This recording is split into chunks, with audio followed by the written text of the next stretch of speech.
surat Paulus yang pertama kepada Timotius ya. 1 Timotius ya. Haleluya. Nah, sebagai pendahuluan saudara kasih dalam Tuhan, saya catat di sini bahwa Timotius ini bertobat pada usia kurang lebih 15 tahun ya. Dia masih remaja.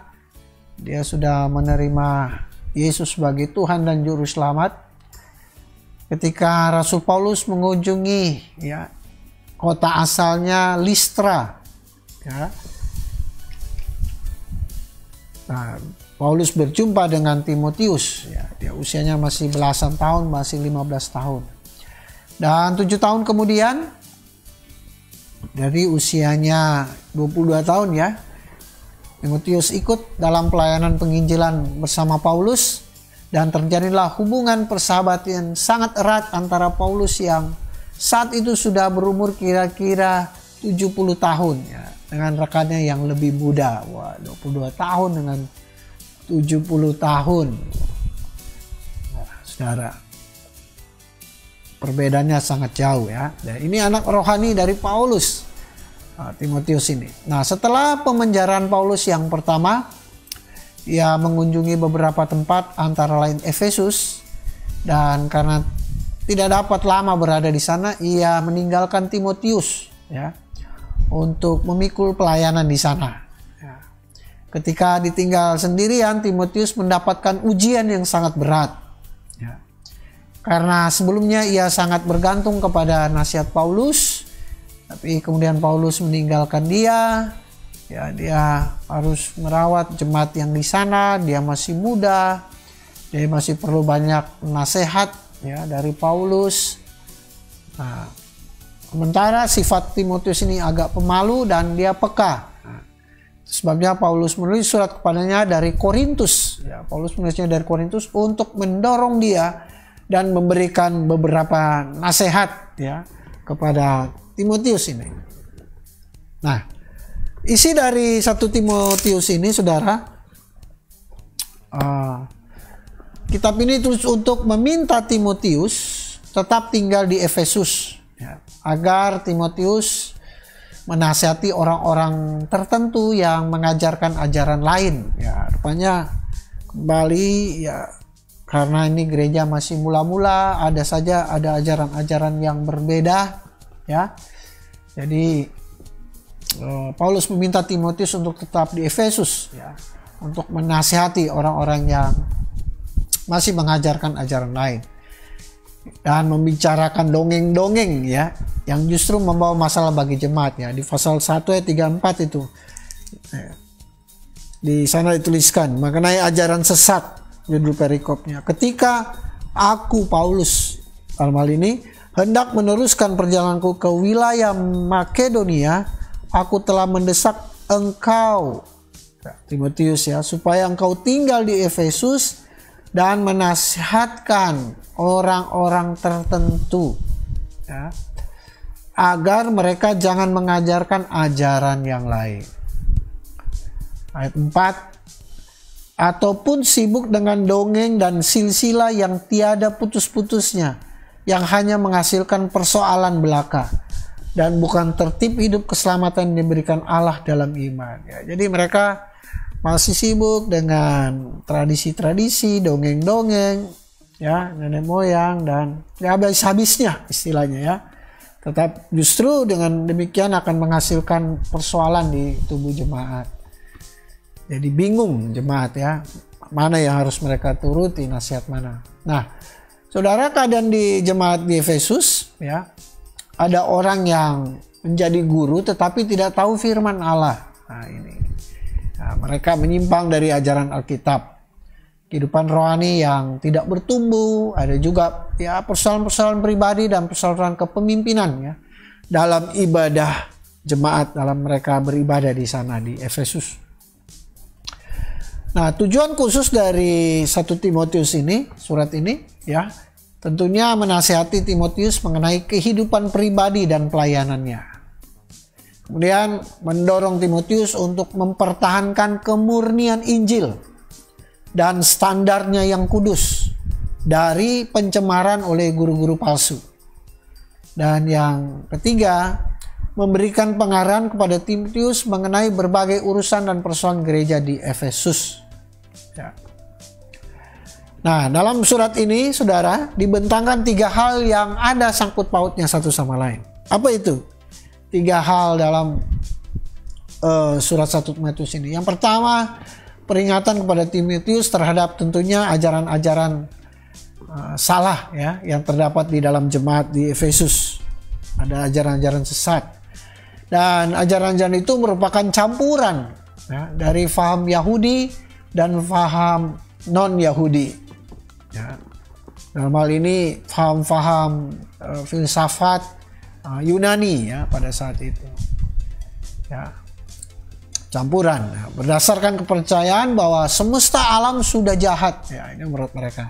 Dan keselamatan hanya dapat diperoleh kalau orang mempunyai pengetahuan tentang rahasia tertentu dan mentaati peraturan-peraturan seperti misalnya peraturan tidak boleh kawin, pantang makan makanan tertentu dan lain sebagainya ya. Jadi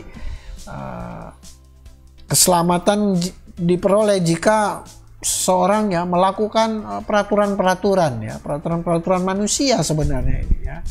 Nah, ini ajaran yang berbeda, tidak sesuai dengan kebenaran firman Tuhan. Dan yang kedua, petunjuk-petunjuk kepada Timotius ya mengenai pengurusan jemaat dan mengenai ibadah. Ya. Sebabnya surat ini juga masuk dalam penggembalaan ya. Nah, dijelaskan baginya bahwa sifat-sifat orang yang boleh menjadi penilik dan pembantu jemaat. Nah, Timotius diajar mengenai bagaimana ia dapat menjadi seorang hamba Yesus Kristus yang baik dan mengenai tanggung jawabnya terhadap setiap golongan orang yang menjadi anggota jemaat. Nah, itu. Jadi kira-kira 3 hal penting yang dibentangkan dalam surat ini ya. Jadi Bapak Ibu, yang pertama soal ajaran-ajaran yang keliru ya. Kemudian mengenai pengurusan jemaat, mengenai bagaimana itu beribadah yang benar. Kemudian yang ketiga ya bagaimana menjadi seorang hamba Yesus Kristus yang baik itu bagaimana ya tanggung jawabnya. Nah, ini yang disampaikan Paulus kepada Timotius. Nah, kemudian salah satu hal utama yang disampaikan Paulus juga kepada Timotius adalah agar tetap berjuang ya untuk mempertahankan iman yang sejati dan membuktikan kesalahan ajaran palsu yang melemahkan kuasa Injil yang menyelamatkan ya.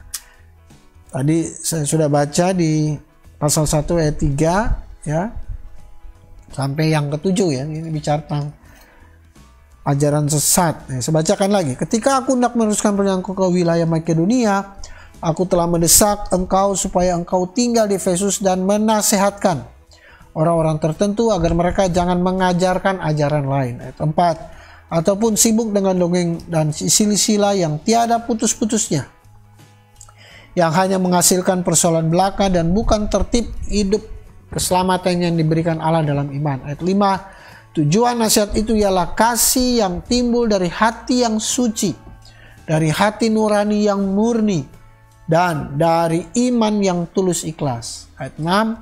Tetapi ada orang yang tidak sampai pada tujuan itu, dan yang sesat dalam omongan yang sia-sia. Ayat 7. Mereka itu hendak menjadi pengajar hukum Taurat tanpa mengerti perkataan mereka sendiri dan pokok-pokok yang secara mutlak mereka kemukakan. Jadi ada orang yang ingin menjadi pengajar ya, tapi mereka tidak mengerti. Ya, kemudian ya di pasal 4 ayat 1 sampai 8 juga ini kembali bicara tentang pengajaran sesat.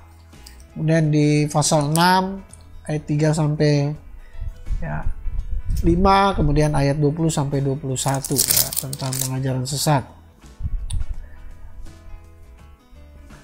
Dan selanjutnya Paulus juga menginstruksikan Timotius mengenai syarat-syarat ya, kerohanian dan sifat bagi para pemimpin gereja dan memberikan gambaran tersusun dari macam orang yang diizinkan menjadi pemimpin rohani gereja. Jadi syarat-syarat menjadi pemimpin gereja itu harus yang bagaimana ya.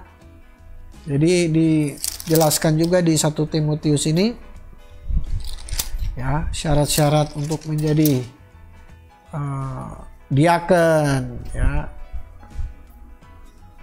Syarat-syarat menjadi penilik jemaat ya, di pasal 3 ya, jelas sana dituliskan. Kemudian Paulus menasihatkan juga Timotius bagaimana bergaul dengan berbagai kelompok dalam jemaat, seperti ya kepada perempuan di pasal 2 ayat 9-15, pasal 5 ayat 2, bagaimana dengan janda-janda ya di pasal 5 ayat 3-16, dengan orang laki-laki yang tua dan yang muda ya, bagaimana bergaul dengan mereka ya. Kemudian dengan para penatua, dengan para budak, pada guru palsu pun ya dinasihatkan Paulus juga kepada Timotius. Dan bagaimana juga bergaul dengan orang-orang kaya ya di pasal 16. Di ayat 6 maksud saya. Ayat 6 itu salah ketik. Ayat 17-19. Bukan pasal 6, bukan pasal 16 ya, karena 1 Timotius hanya sampai 6 pasal. Kemudian Paulus juga memberikan 5 instruksi jelas kepada Timotius yang harus dilaksanakan. Nah, ini yang tegas. Di pasal 1 ayat 18-20 ya. Apa yang dikatakan Paulus kepada Timotius? Tugas ini kuberikan kepadamu Timotius anakku, sesuai dengan apa yang telah dinubuatkan tentang dirimu, supaya dikuatkan oleh nubuat itu engkau memperjuangkan perjuangan yang baik dengan iman dan hati nurani yang murni ya. Memperjuangkan perjuangan yang baik dengan iman dan hati nurani yang murni. Ayat 19, beberapa orang telah menolak hati nurani yang murni itu, dan karena itu kandaslah iman mereka. Ayat 20, diantaranya Hymenaeus dan Alexander yang telah kuserahkan pada iblis supaya jera mereka menghujat. Ya, jadi memperjuangkan perjuangan yang baik dengan iman dan hati nurani yang murni. Kemudian apalagi ya instruksi Paulus di pasal 3 ayat 15-16. Nah, jadi jika aku terlambat, sudahlah engkau tahu bagaimana orang harus hidup sebagai keluarga Allah. Ya, hidup sebagai keluarga Allah. Yang penting yaitu jemaat dari Allah yang hidup, yang penopang dan dasar kebenaran. Dan sesungguhnya agunglah rahasia ibadah kita. Dia yang telah menyatakan dirinya dalam rupa manusia, dibenarkan dalam roh, yang menampakkan dirinya kepada malaikat-malaikat, diberitakan di antara bangsa-bangsa yang tidak mengenal Allah, yang dipercaya di dalam dunia, diangkat dalam kemuliaan. Ya, jadi intinya instruksi yang tegas, perintah yang tegas kepada Timotius ya, bagaimana yang pertama, dia harus memperjuangkan perjuangan yang baik dengan iman dan hati nurani yang murni. Kedua, hidup sebagai keluarga Allah. Dan pasal 4 ya, harus menjadi teladan ya, meskipun dia muda, dia pun harus menjadi teladan. Pasal 4 ayat 11-19, beritakanlah dan ajarkanlah semua itu. Jangan seorang pun menganggap engkau rendah karena engkau muda. Jadilah teladan bagi orang-orang percaya dalam perkataanmu, dalam tingkah lakumu, dalam kasihmu, dalam kesetiaanmu, dan dalam kesucianmu. Sementara itu sampai aku datang, bertekunlah dalam membaca kitab-kitab suci, dalam membangun dan dalam mengajar. Nah, 14, jangan lalai dalam mempergunakan karunia yang ada padamu, yang telah diberikan kepadamu oleh nubuat dan dengan penumpangan tangan sidang penatua. 15, perhatikanlah semuanya itu, hiduplah di dalamnya supaya kemajuanmu nyata kepada semua orang. 16, awasilah dirimu sendiri dan awasilah ajaranmu. Bertekunlah dalam semuanya itu, karena dengan berbuat demikian engkau akan menyelamatkan dirimu dan semua orang yang mendengar engkau. Ya, harus jadi teladan. Kemudian di pasal 5, apa perintah Paulus? Ya, jangan terburu-buru menumpangkan tangan dan terbawa ke dalam dosa orang lain. Ya, pasal 5 ayat 21-25. Di hadapan Allah dan Kristus Yesus dan malaikat-malaikat pilihannya, aku pesankan dengan sungguh kepadamu, camkanlah petunjuk ini tanpa prasangka dan bertindaklah dalam segala sesuatu tanpa memihak. Janganlah engkau terburu-buru menumpangkan tangan atas seseorang dan janganlah terbawa-bawa ke dalam dosa orang lain. Jagalah kemurnian dirimu. Janganlah lagi minum air saja, melainkan tambahkanlah anggur sedikit berhubung pencernaanmu terganggu dan tubuhmu sering lemah. Wah, jadi Timotius ini dia juga punya gangguan pencernaan ya, saudara. Nah, ayat 24, dosa beberapa orang mencolok seakan-akan mendahului mereka ke pengadilan, tetapi dosa beberapa orang lagi baru menjadi nyata kemudian. Demikian pun perbuatan baik itu segera nyata, dan kalau tidak demikian ia tidak dapat terus tinggal tersembunyi. Ya. Jadi itu nasihat Paulus, instruksi Paulus, ya, jangan terburu-buru menumpangkan tangan dan terbawa ke dalam dosa orang lain. Dan pasal 6 ayat 20-21 ya, perintah Paulus, peliharalah apa yang telah dipercayakan. Ya.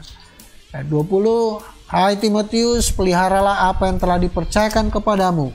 Hindarilah omongan yang kosong dan yang tidak suci dan pertentangan-pertentangan yang berasal dari apa yang disebut pengetahuan. Karena ada beberapa orang yang mengajarkan dan dengan demikian telah menyimpang dari iman. Kasih karunia menyertai kamu. Ya, itu ada 5 hal penting ya, instruksi Paulus kepada Timotius. Memperjuangkan perjuangan yang baik dengan iman dan hati nurani. Yang kedua, hidup sebagai keluarga Allah. Yang ketiga, dia harus menjadi teladan. Keempat, jangan terburu-buru menumpangkan tangan dan terbawa dalam dosa orang lain. Dan yang kelima, pelihara apa yang telah dipercayakan ya, oleh Tuhan kepadanya.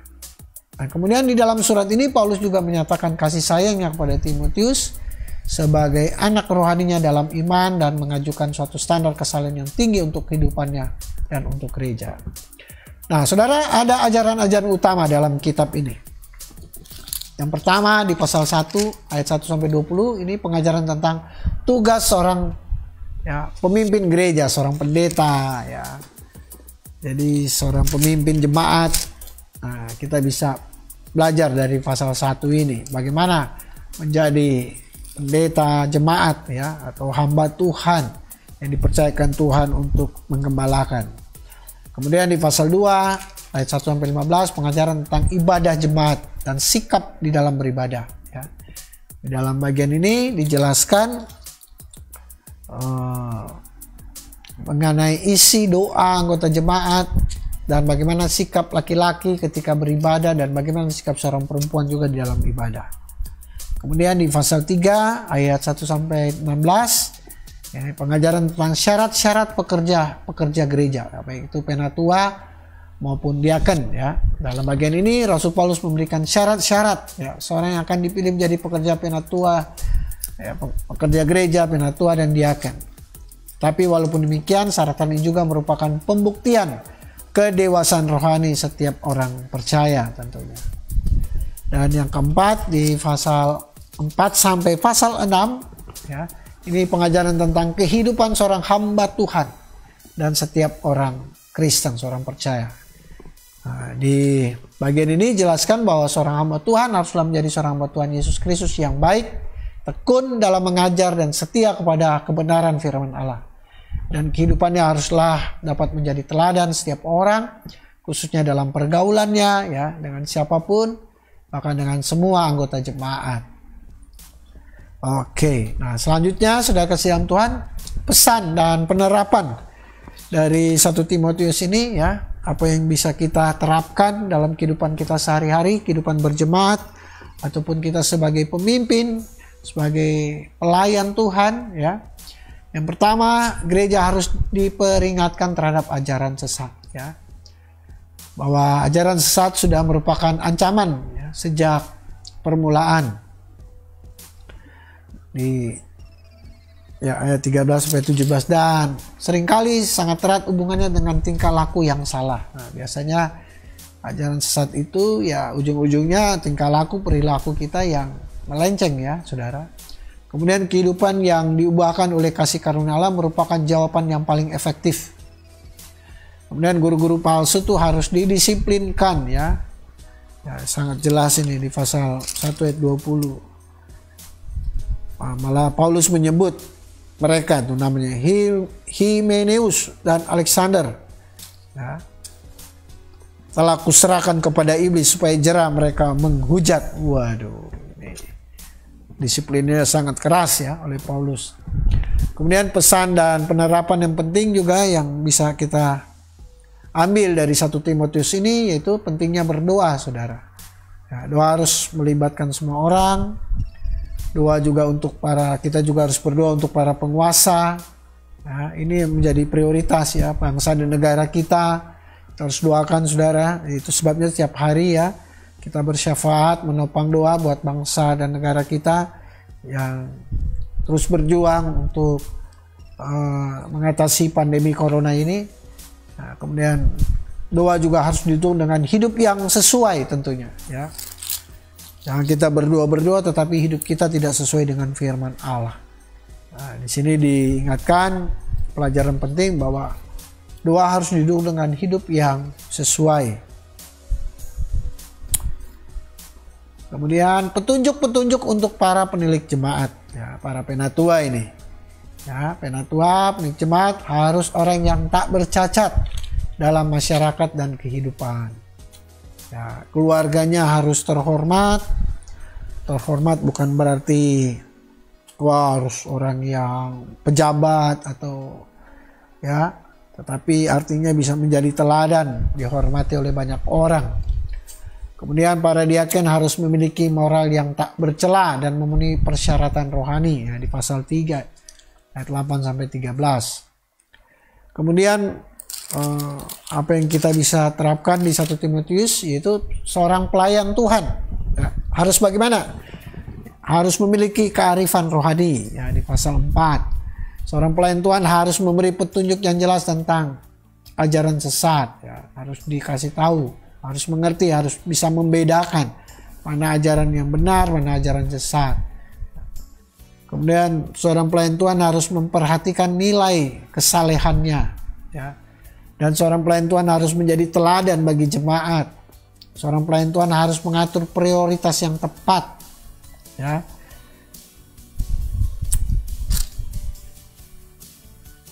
Nah, di sini dituliskan jika seorang laki-laki atau perempuan, ayat 16. Pasal 4 ayat 16. Awasilah dirimu sendiri dan awasilah ajaranmu. Bertekunlah dalam semuanya itu, karena dengan berbuat demikian engkau akan menyelamatkan dirimu dan semua orang yang mendengar engkau. Ya, jadi sudah kasihan Tuhan, atur prioritas yang tepat. Kita harus mengawasi diri kita sendiri ya, dari berbagai ajaran dan kita harus tetap bertekun akan firman Tuhan ya. Jadi harus bisa mengatur prioritas yang tepat dalam hidup kita. Kemudian di pasal 5 ya, seorang pelayan Tuhan harus berhati-hati memperlakukan orang lain. Dan seorang pelayan Tuhan harus menyiagakan kesehatan yang baik ya. Tadi Paulus tegur untuk ya kesehatan Timotius karena dia ada masalah dengan pencernaannya, bahkan tubuhnya sering lemah kata Paulus ya. Jadi harus perhatikan kesehatan juga. Kemudian pesan terakhir ya, kita harus praktis dalam pengajaran. Jadi artinya kita jangan hanya pandai berteori mengajar, tapi dalam melakukannya pun kita harus bisa ya. Kemudian jauhilah ketamakan akan harta. Ya, ini pesan terakhir. Kemudian bertandinglah dalam pertandingan iman yang benar. Ya, di pasal 6 ayat 12. Bertandinglah dalam pertandingan iman yang benar dan rebutlah hidup yang kekal. Untuk itulah engkau telah dipanggil dan telah engkau diikrarkan ikrar yang benar di depan banyak saksi. Ya, hidup ini adalah pertandingan iman, saudara. Jadi bertandinglah dengan iman yang benar. Kemudian bertekunlah dalam panggilan, pasal 6 ayat 20. Nah, tema-tema kunci dari 1 Timotius ini, yang pertama tentang ajaran sesat tentunya ya. Jadi perjanjian baru juga penuh dengan peringatan terhadap ajaran sesat, dan apalagi dewasa ini ya, banyak sekali ajaran-ajaran, berbagai macam isme-isme dan ideologi-ideologi ya. Nah, kita harus berhati-hati dengan ajaran-ajaran yang baru, yang sesat. Kemudian ketulusan saja tidak cukup ya. Jadi kita harus menguji roh-roh itu, roh-roh yang tidak baik ya, dari ajaran-ajaran sesat. Kemudian umumnya kegagalan untuk mengerti siapa dan apa yang dilakukan oleh Kristus merupakan akar dari hampir semua ajaran palsu. Jadi banyak ajaran palsu itu muncul karena apa? Mereka gagal mengerti siapa dan apa yang dilakukan Yesus ya. Mereka salah mengerti dan menurut mereka pengertian mereka sudah tepat, sudah betul. Nah, akhirnya mereka menganggap yang lain keliru, mereka membuat ajaran sendiri, doktrin sendiri ya. Nah, ini yang bahaya. Ya, jadi hati-hati untuk memahami Yesus pun kita harus benar-benar ya mengerti siapa dan apa yang dilakukan Yesus. Nah, kemudian tema penting tentang doa ya. Seringkali doa-doa kita hanya terbatas untuk lingkungan keluarga dekat kita saja ya. Tapi kita juga harus berdoa untuk lebih luas lagi. Kita harus berdoa syafaat juga ya, berdoa mendoakan orang lain, mendoakan bangsa, mendoakan saudara-saudara kita ya saudara. Jadi tidak berdoa untuk diri kita sendiri atau untuk keluarga kita. Kemudian kepemimpinan ya. Gereja yang ingin memuliakan Allah adalah gereja yang mempunyai pola kepemimpinan yang benar ya. Karena kalau gereja tanpa pemimpin ya repot juga ya. Tidak akan teratur. Gereja perlu kepemimpinan yang baik. Ya. Karena pemimpin-pemimpin gereja juga harus mencerminkan pribadi Kristus tentunya. Haleluya. Puji Tuhan, saudara kasih dalam Tuhan. Demikian pelajaran kita malam hari ini. Ya, semoga menjadi berkat buat saudara. Jika saudara diberkati, jangan lupa share buat orang-orang yang saudara kasihi sehingga pelajaran malam hari ini tentang 1 Timotius juga boleh menjadi berkat ya buat orang lain.